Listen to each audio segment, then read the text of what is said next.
Be here now. Just be here now.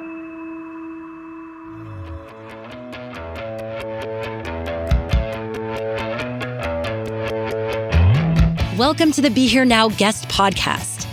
This series features a collection of teachings and conversations centered around mindfulness, spiritual growth, and living a life in balance.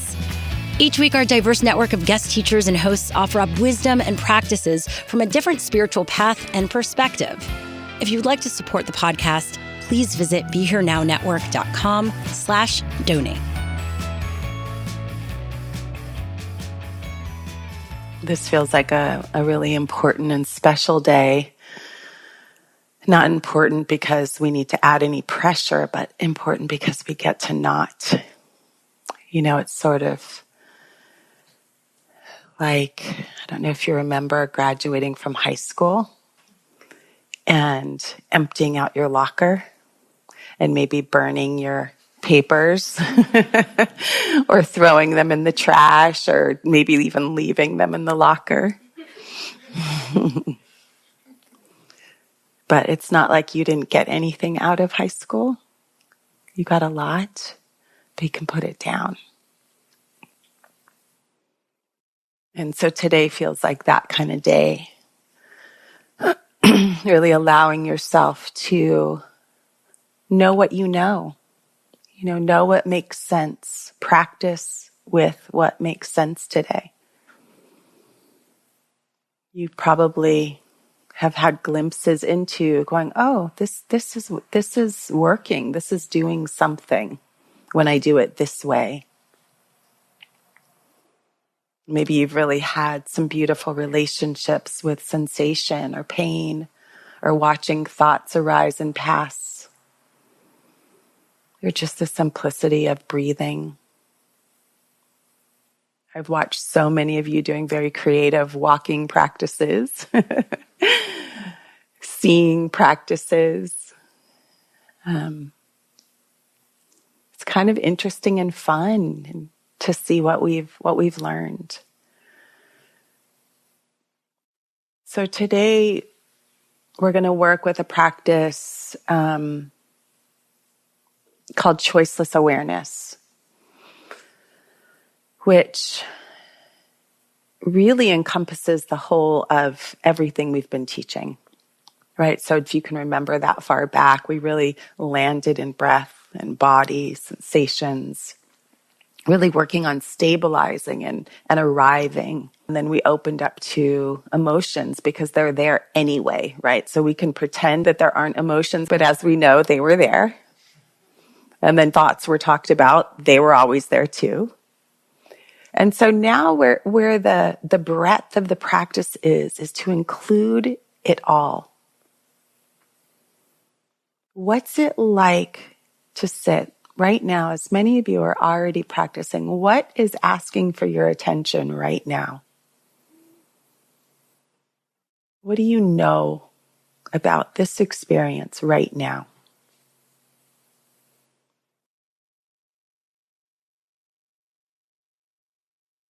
And it doesn't have to be what we prefer or like. It's just what's happening right now. And then you might notice when I ask that question that it's probably changed even to right now. So again, what's happening right now?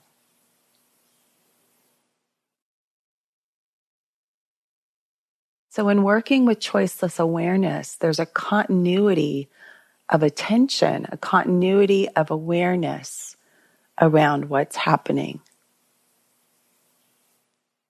and what's happening now and what's happening now.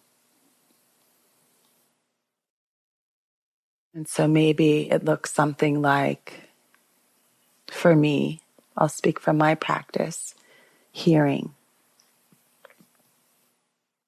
the cars drive by, the birds. Deep breath in the chest, sensation of expansion.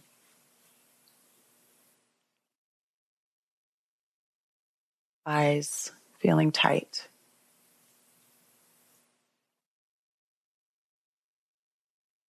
warmth in my body.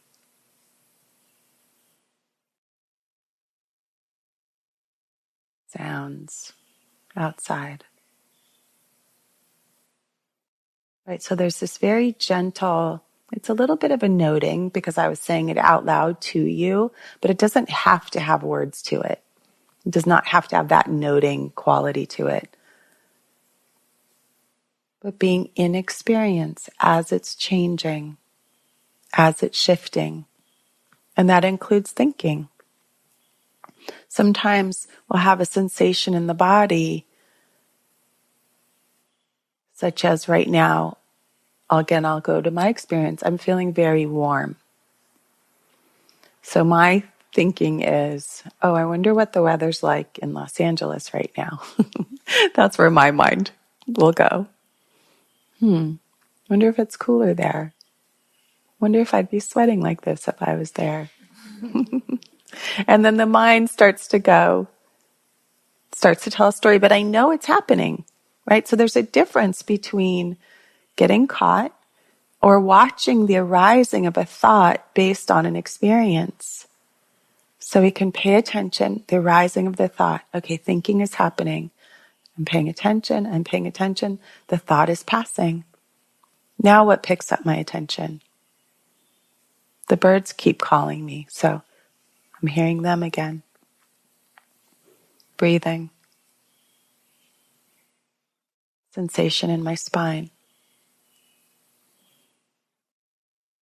Deep breath. Right? So it's choiceless because we're allowing ourselves to sit back and not have to actively create anything. It's a watching, a knowing, a seeing. And then we get this really beautiful view of how phenomenon changes. And we don't have to do anything.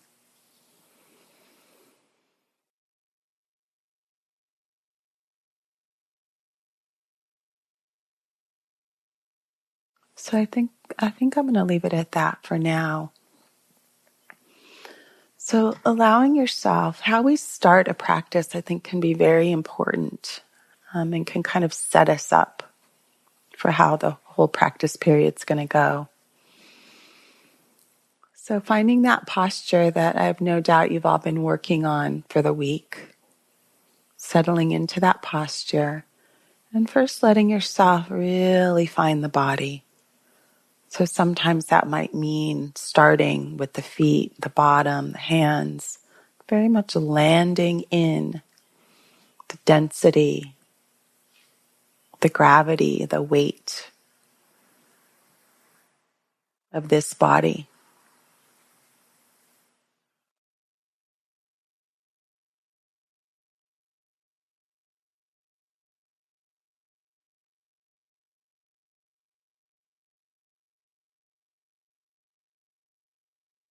Maybe feeling pressure points, contact points.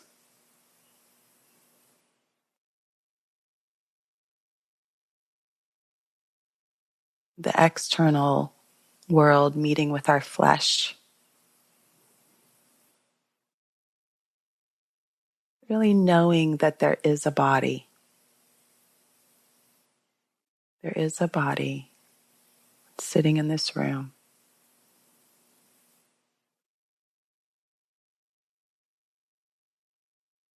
And just checking into how you know that. How do I know I'm here?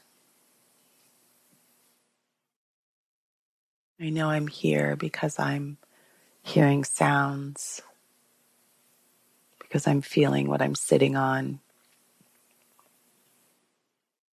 Maybe you can even feel the texture of your clothing on your skin.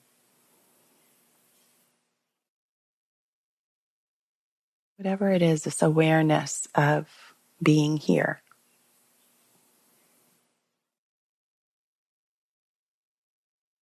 Taking a few moments to land in that.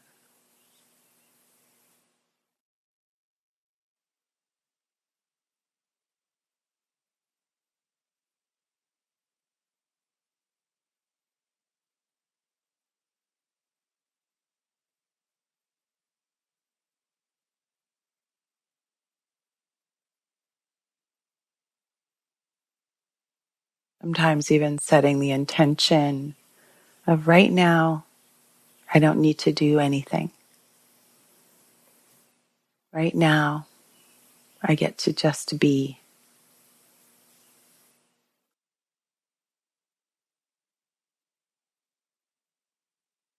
So that means in this moment, nothing is wrong with my experience.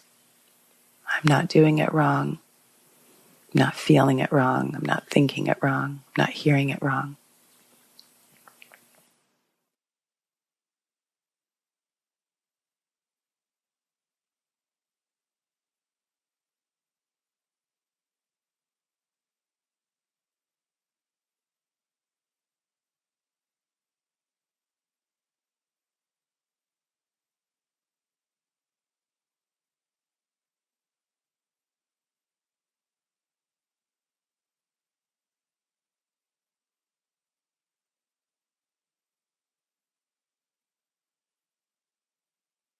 And over again, without judgment or criticism.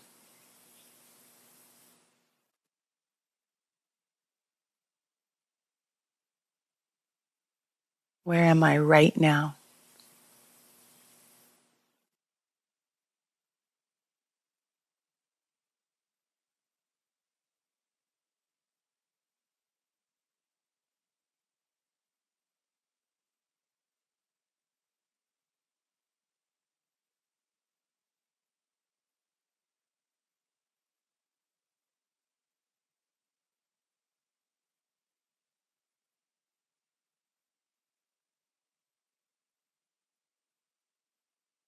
And from this place, a place of stability, a bit of a foundation,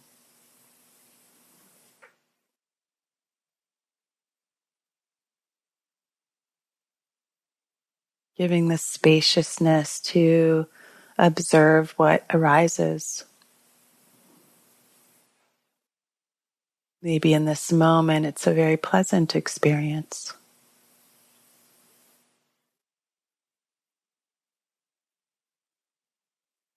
Maybe the overall is a bit unpleasant.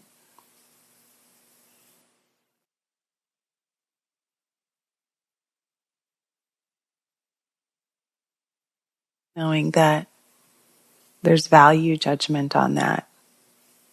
So watching the arising and passing of that thinking.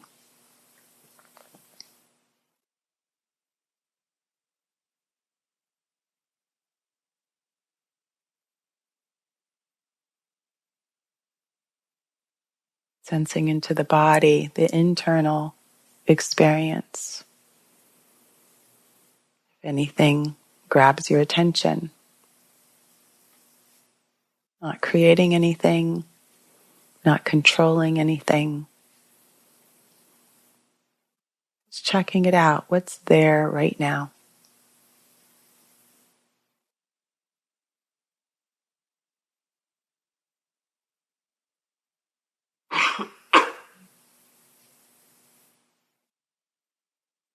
Noticing how if we like it, we lean in. If we don't like it, we push away. Just letting that be okay. Merely an observation.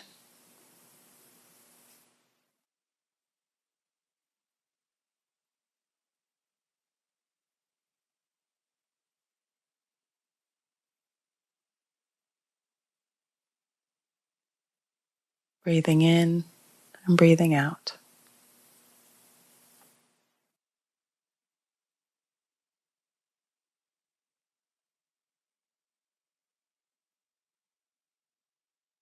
Sensations arising. Maybe the mind picks up on a sensation, starts thinking about it, watching that arise.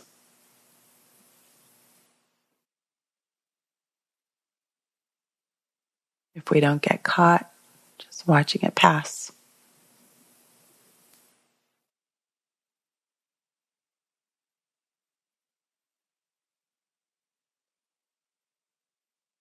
Every little bit of our experience gets to be here.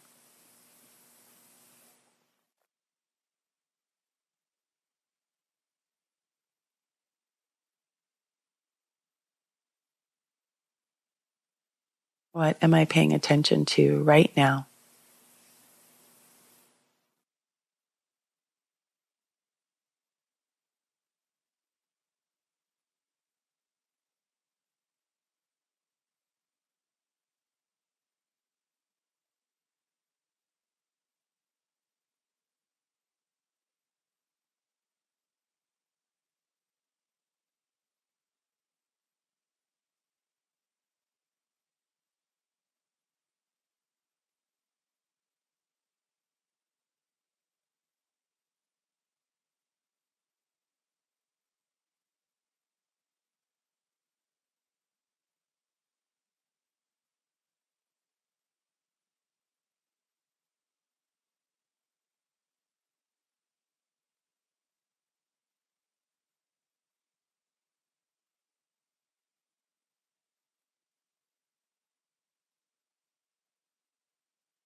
Checking in, where am I right now?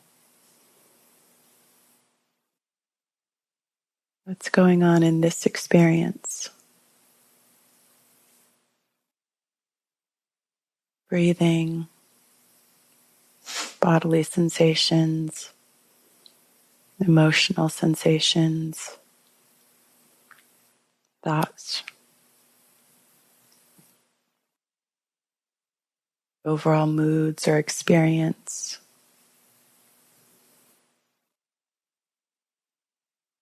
It's all right here.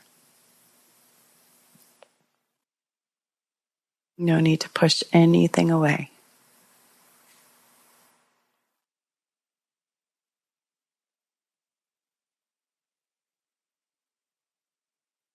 curiosity and interest in this experience.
Again, checking in, where am I right now?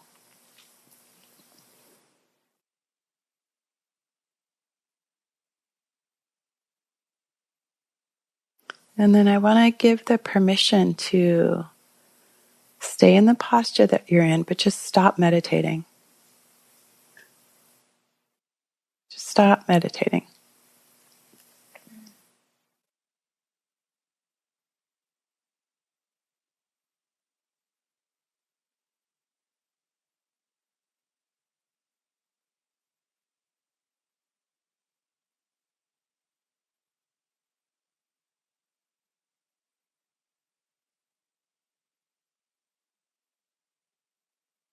Just sitting there in whatever way you'd like, eyes closed if they are, same posture, but not meditating.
So did that feel any different when you stopped meditating?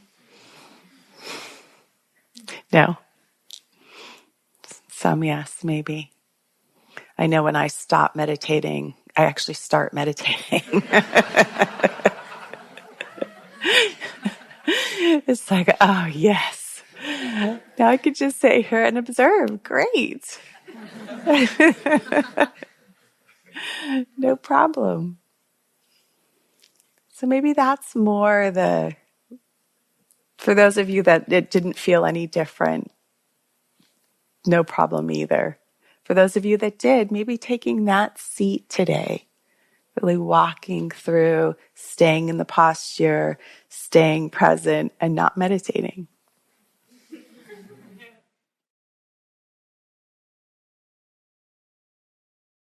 Maybe something else to incline towards, and I know we've said it, we've pointed to it explicitly, but maybe just that instead of only noticing what's wrong or what I need to fix or what I need to change or excavate or whatever, what's going okay? What's fine? Paying a lot of attention to those moments when you take multiple breaths and there isn't a hindrance present. Because if I were to sort of do some kind of survey, my guess is going to be for most of you, that's happening more often than there's a problem. But sometimes we just see it as boring, nothing, neutral, right?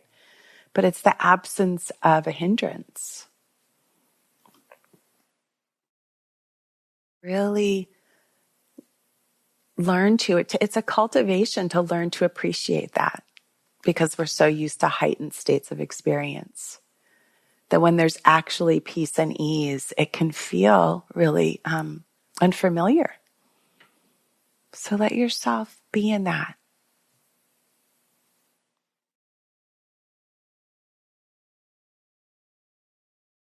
And then just one more thing, well, a couple more things.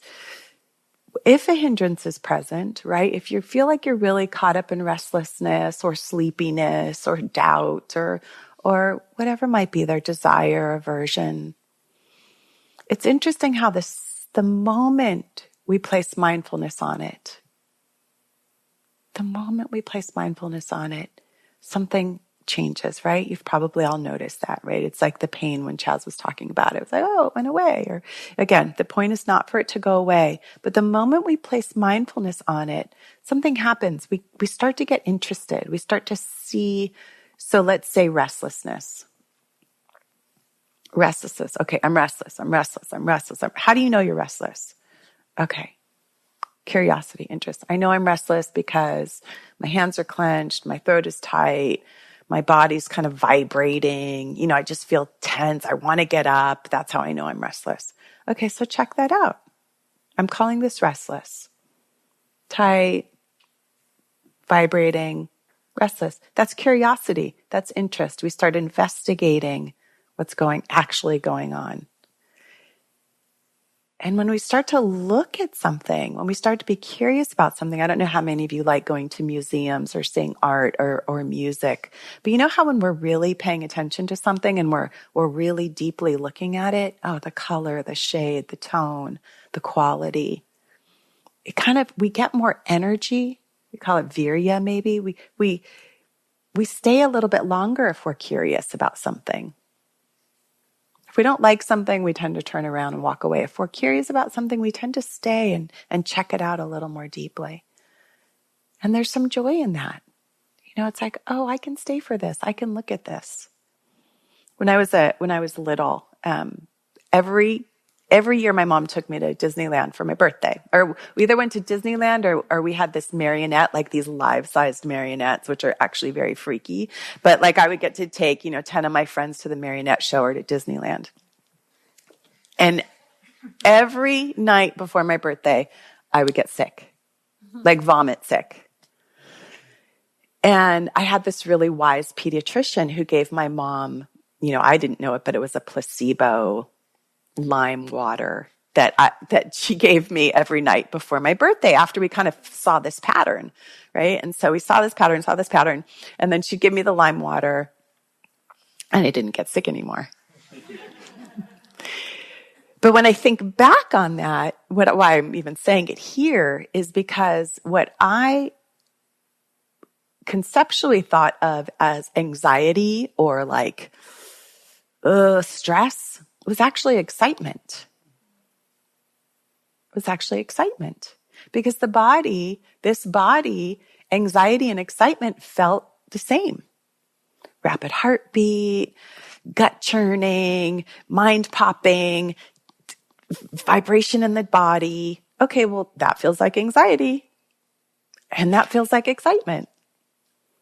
But once I started really investigating the qualities and the difference, right? The physiology of the body tells us all kinds of things. We might believe it. We might believe the mind and the stories.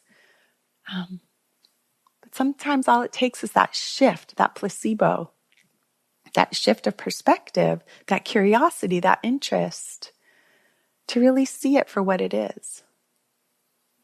So today, again, like we can actually access that through not meditating. Let yourself walk today. See, feel, hear, sense, smell, taste, touch. And pay attention to that happening throughout the whole day. This is your opportunity for a lot of continuity.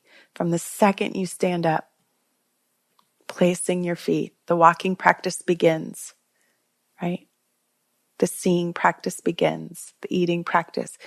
It all flows. The mindfulness gets to stay all day today. It's beautiful. So those are all of the practice words I'm going to use. Are there any questions?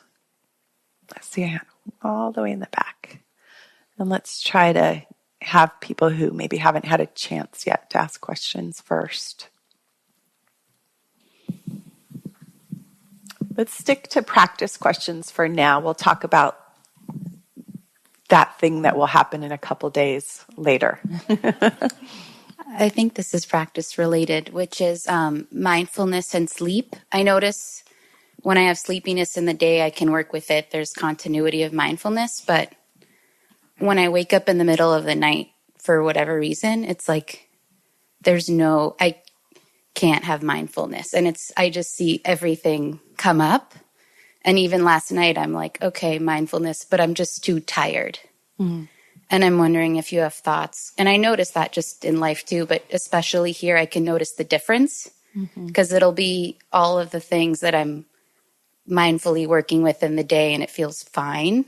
But I'm so tired when I wake up in the middle of the night. So any wisdom? Thank you. Mm. Yeah, that's a big one.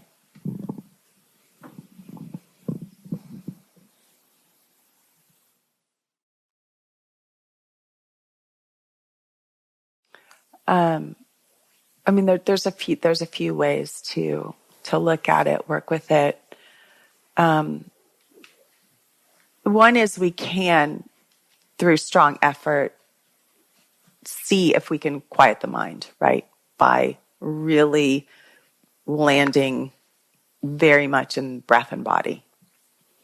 In one of the suttas, and I don't fully know what it is right now, but it talks about literally like tying the elephant down to the post, right? Where you just like take it down and you absolutely do not think it.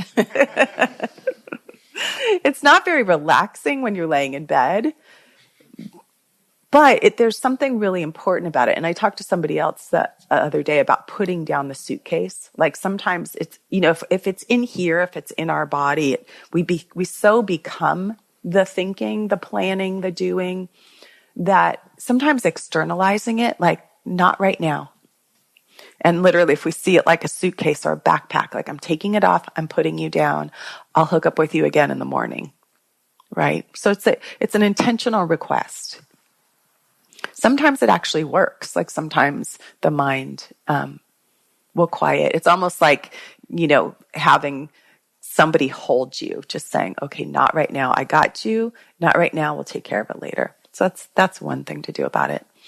Another would be to actually get up, to to not lay in bed, maybe do a walking practice and just sort of let the mind settle in that way.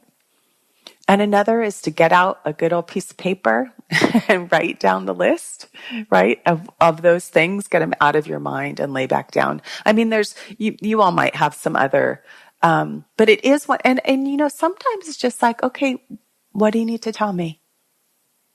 Right? Sometimes it's that there's so much pressure on getting sleep, right? And I did a lot of, because I have a lot of sleep issues, and so I did a lot of study on how humans have slept historically over the last, tens of thousands of years that we've been here. And it's very new that we're told to lay down and sleep for 8 hours and get up. A lot of times it was like slept for 2 hours, got up, lit the fire, did some work, laid back down, got up, and so now we're so convinced that we're doing it wrong if we wake up in the middle of the night. That that's the extra added pressure, right? So again, it's that second arrow. So maybe it's okay to wake up, and maybe it's okay to have some thoughts, and when you're ready, you'll fall back asleep. And it's okay to be tired.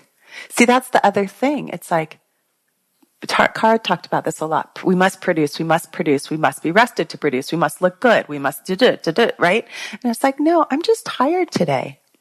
Totally okay. Right? Thank you.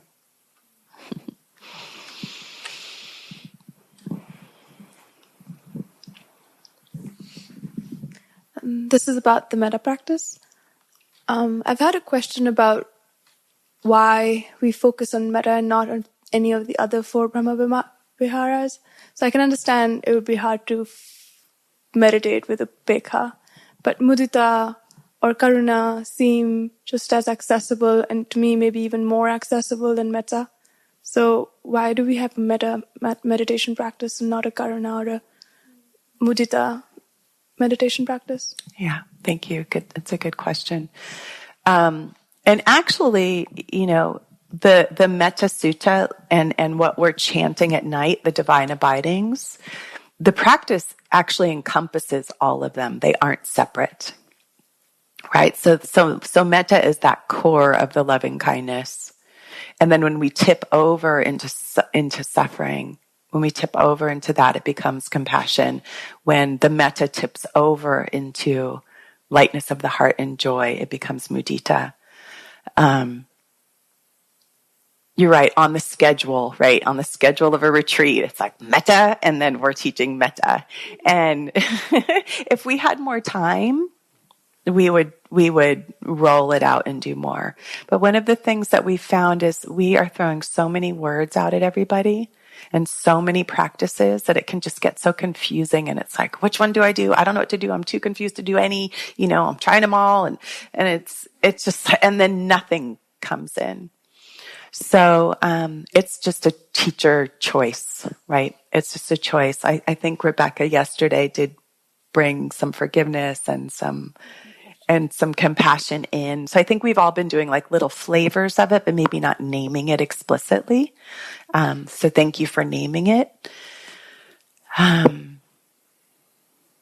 But yeah, it's kind of a choice, and hopefully what will come just from your own wisdom of the practice is that we can see the leanings of where it's going. I don't know if it helps, but thanks. Uh-oh, you got a whole pack back there.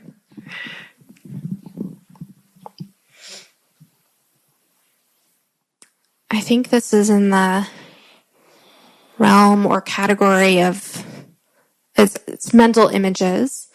One of the things that happens for me a lot on retreat, and I've noticed it happens pretty much every retreat, is I get spontaneous mental images of patterns in nature or textures just arise in my mind.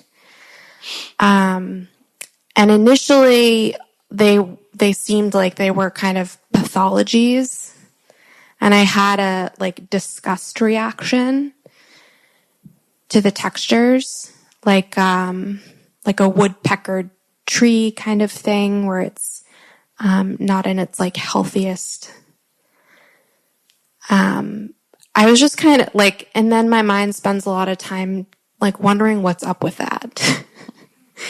And if that's something that happens often to meditators, or if this is a unique brand of my mind. But I thought I'd just poll the teachers there to see if there's anyone else who has this happen. That now that I sit with them a little more, I'm able to like dial back the disgust or just like notice it, and it's less like captivating, but I'm still curious. I'm curious too. and this isn't something that you feel you arises any other time than on retreat? I mean, do you have pattern, texture, imagery? I think I have like a little bit of a fear or discomfort with certain patterns and textures. And I don't know what's up with that either.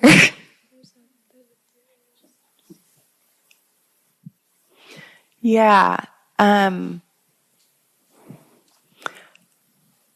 It seems like it's the judgment that you're putting on it that's the problem, not the actual pattern or the visual or the scene. It's seeing that's happening, right?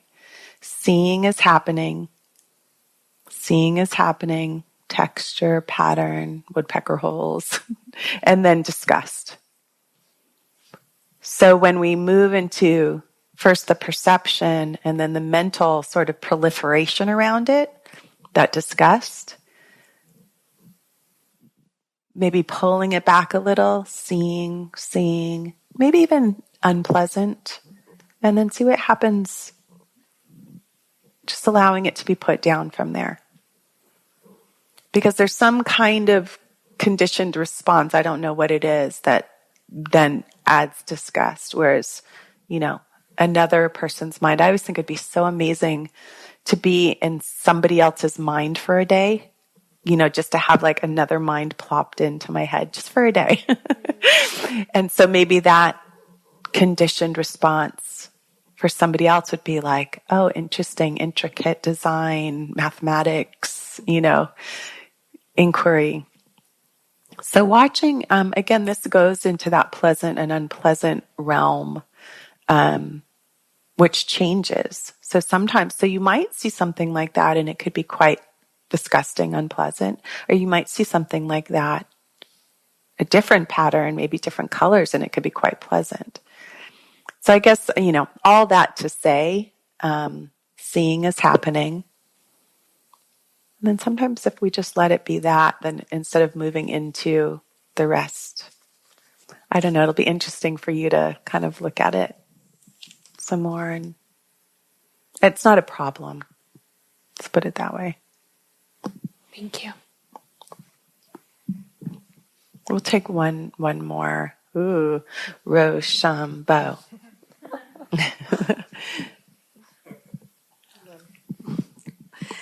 I'd be curious to compare the two approaches, one being, well, there are many different approaches, but two that I've been exploring, one being just being in the flow of what I'm experiencing, thoughts, sensations, etc. And then the other that I do quite often in my day-to-day life all the time, I love dropping my thoughts mid-thought and just being in peace, just being in nothing. I love that. But now in this retreat, I'm wondering how much of that is my aversion to just be with what's coming up. And I'm like, do I actually love that? Because I just don't want to be with anything that's coming up. Maybe, but curious to just compare those two. And I don't know if I'm curious about the benefits, but now I'm wondering if they're actually quite different from each other. Well, what do you think? Well, I guess sometimes it's possible that sometimes I know I'm often thinking a lot of useless thoughts, and it's totally okay for me to drop the mid-thought and just be in in my feeling of peace, of openness. And yeah, it's possible that sometimes I am pushing it away, I guess. Then that's where the mindfulness would come in. But I'm just realizing more than just being in the flow of awareness, more often I practice like, oh, I'm thinking, just dropping it, not even going to think about what I was thinking about, just going to drop it and just be. Mm-hmm. Yeah. Which can feel like a bypass a little bit, right? Yeah. And so then I guess the distinction would be, what's the difference for you between a thought and an emotion, or the thought and experience? Because yes, if it's just in the head and it's this stream of thought, probably, and it's redundant and you've thought it before and it's obsessive and it's whatever, right? Maybe not so helpful. But it is, like we've talked about so many times, we can be in direct experience. We can stay in direct experience, not pushing something away. But what's actually happening is the thought, the protagonist or the provocateur of an experience that you need to be having, like distancing or separation or avoidance or running away or whatever, your modality is.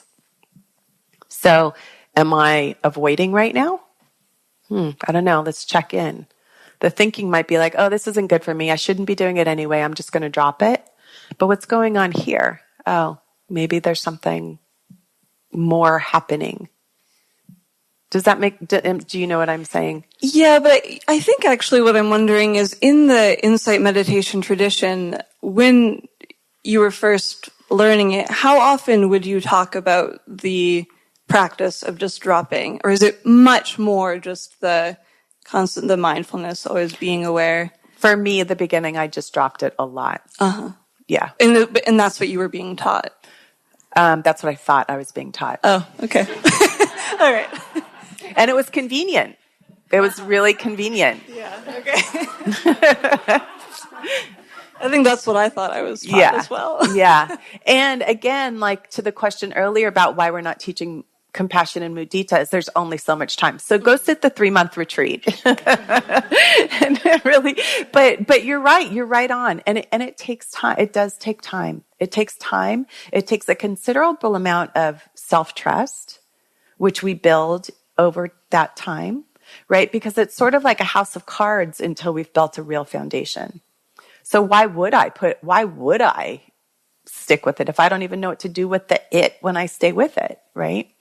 And so what happens as we start to build continuity, build sustainability, build reliability, then the it makes more sense. What's the it I'm staying with? Pain? Cool. Great. Why would I, right?